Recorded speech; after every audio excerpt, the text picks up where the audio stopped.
ನೀವು ಅಲ್ಲಿ ಬೆಂಗಳೂರಿನಲ್ಲಿ ಕೂತ್ಕೊಂಡು ಮಾಧ್ಯಮದ ಸ್ನೇಹಿತರ ಮುಂದೆ ನಮ್ಗೆ ಹಾಗಾಗಿದೆ ಹೀಗಾಗಿದೆ ನಮ್ಗೆ ಅನ್ಯಾಯ, ಇದು ಎಷ್ಟು ದಿವಸ ಹೇಳ್ತೀರಿ?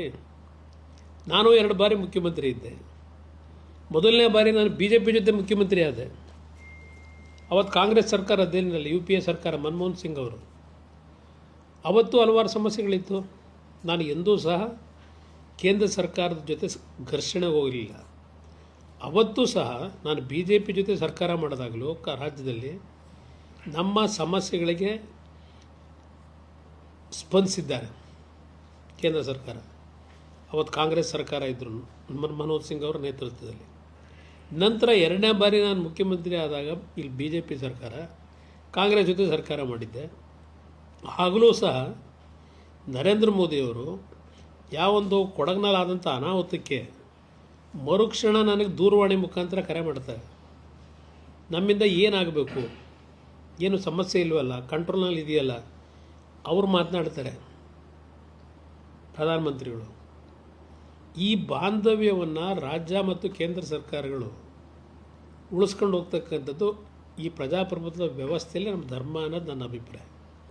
ಈಗಲೂ ಹೇಳ್ತೇನೆ, ಆ ನಿಮ್ಮ ಹೊರಟು ಮಾತುಗಳನ್ನು ಬಿಟ್ಟು ಇಲ್ಲಿವರೆಗೆ ಯಾರಾದರೂ ಒಬ್ಬ ರಾಜ್ಯದ ಮಂತ್ರಿ ಕೇಂದ್ರ ಸರ್ಕಾರದ ಸಚಿವರನ್ನ ಯಾರಾದರೂ ಭೇಟಿ ಮಾಡಿದ್ದೀರಾ?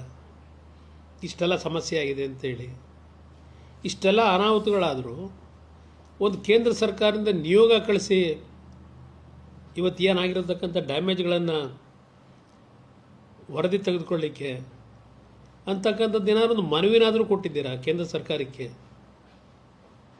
ಇವತ್ತು ರಾಜ್ಯದಲ್ಲಿ ಅದೆಂಥದೋ ಜಾತಿ ಗಣತಿಯಂತೆ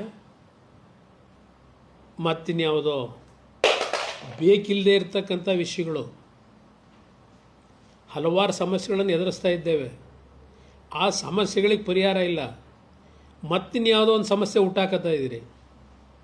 ಕಳೆದ 2.5 ವರ್ಷದಿಂದ ಬರೀ ಅದು ಯಾವುದೋ ಮುಖ್ಯಮಂತ್ರಿಯ ಗಾದಿಯ ವಿಷಯದಲ್ಲೇ ನಿಮ್ಮ ಕಾಲವನ್ನು ವ್ಯರ್ಥ ಮಾಡ್ಕೊಂಡಿದ್ದೀರಿ.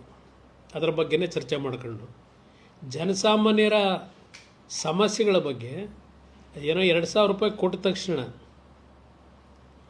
ಏನವರ ಕುಟುಂಬಗಳು ಏನು ನೆಮ್ಮದಿಯಿಂದ ಬದುಕಲಿಕ್ಕೆ ಸಾಧ್ಯವಾ? ನಾನು ಭಾಳ ಹತ್ತಿರದಿಂದ ಜನಗಳು ನೋಡಿದ್ದೇನೆ ಏನು ಪರಿಸ್ಥಿತಿಗಳಿದೆ ಅಂತೇಳಿ. ಇಂಥ ಒಂದು ಅತ್ಯಂತ ಕ್ಲಿಷ್ಟಕರವಾದ ಪರಿಸ್ಥಿತಿ ಕರ್ನಾಟಕದಲ್ಲಿ ಇವತ್ತಿನ ದಿನ ನನ್ನ ಅಭಿಪ್ರಾಯದಲ್ಲಿ.